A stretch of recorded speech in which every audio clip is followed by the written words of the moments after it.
আল্লাহ পাকের রহমত ছাড়া কেউ জান্নাতে যেতে পারবে না। ওয়াল ইয়াউমিল মাউউদ মানে কিয়ামতের দিন, সেই দিন যেদিন কোনো নফস কোন নফসের উপকার করতে পারবে না, পৃথিবীর কোনো সম্পর্ক সেখানে টিকবে না। সূরা আবাসার মধ্যে আল্লাহ পাক বলছেন ইয়াউমা ইয়াফিরুল মারউ মিন আখি, যেদিন ভাই ভাই থেকে পালিয়ে যাবে, ওয়া উম্মিহি ওয়া আবি, মানুষ তার বাবা এবং মা থেকে পালিয়ে যাবে, ওয়া সাহিবাতিহি ওয়া বানি, তার স্ত্রী পুত্র সন্তান এগুলো থেকে মানুষ পালিয়ে যাবে।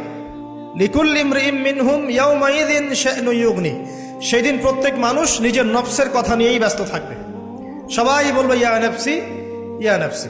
তবে শুধু একজন ব্যক্তি আছেন এই পুরো মহাবিশ্বে, যিনি বলবেন ইয়া উম্মতি ইয়া উম্মতি। তিনি কে?